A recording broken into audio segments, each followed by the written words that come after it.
نو اے مسلمانا ستا دیوال شریک گاونډي نهاري تیری تکلیف تیری بی سکون رے تکلیف تے ورتا ته خبري دا سینه چې نا خبره بیا هم ما او تا ته پوس نکو گاونډي توپ کوا دا هغه چا سره څوک تا سره گاونډي دی به احسان پنه کوي سره نو سبشي تكون مسلمه تبقى مسلمان شي ته مسلمان بیا گاونډي توپ کول د گاونډي سره دا غي سره احسان کول دا د مسلمانۍ تقاضا ده من زمون استاد حال دا د په معاشره کې چې هر یو شی په بدل باندې دی مړ ژوندې په بدل راشه درشه په بدل که څوک راغی زه به ورشم که څوک مړي ته حاضر شو زه به هم حاضر شم که څوک ژوندي لراله که توسی وکړو څیرې راوړه زه به هم ورشم مټۍ به یوسم که څوک مې تپوس لراله زه به هم ورشم او که څوک رانه نو بیا یې پروا نه کوم یاره وی هر سړی خپل کار کوي مصروفه دی نه نه داسې نه ده بلکې رسول الله صلی الله علیه وسلم فرمایي وجاور من جاورت باحسان تكن مسلما گاونډي توپ کوي راشه درشه کوي د خپل گاونډي سره تپوس کوي دا د مسلمانۍ تقاضا ده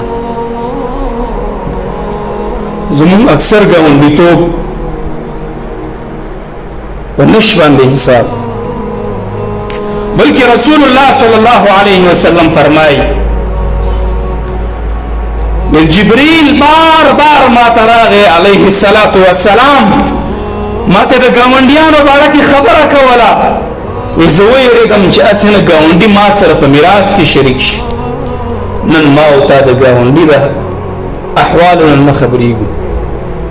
چې زما گاونډي په وخت باندې روټي خړل کې نه ده خړل آیا زما د گاونډي د بچی کپڑے شته کې نشته زما د گاونډي څه حال دی ایا ما او تا کلا د خپل گاونډي ته پوس کړي څه سالم ورته ورلېګلې څه احسانن څه مرسته ور سره کړی دا نه نه بلکې ما او تا دا کار نه کو ما او تا چې کوم کار کوو هغه دا دی چې کوشش زمونږ دا دی چې د دنیا هم څه حق اخرم زمکه ونیسم څه فائدہ ته واخلم او چې فائدہ مې ته نه وینم بیا پوشي شاپ هغه پسې خبره هم کوم بے عزتی هم کوم نو استاد سوچ رانه دی چې خپل گاونډي ته مرسته ورسره فائدہ ورته ورسو احسان ورسره نو ولې ځکه زموږ نیچر فطرت داسې جوړ شوی دی په مونږ باندې کار داسې شوی دی چې هر سړی د هغه جوتی غوی په شان سترګو ته او ته پټۍ اچولې دي سحر کار ماقام راځي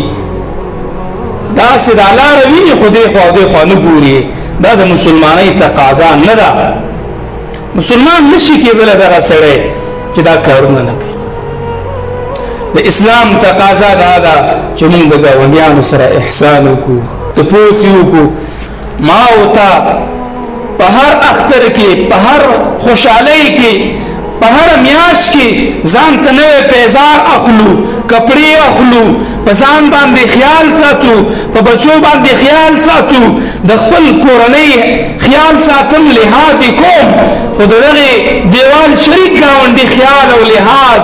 موتا نکو ولې زه مسلمان یم نو مسلمانۍ تقاضا ده چې ټول مسلمانان کل جسد الواحد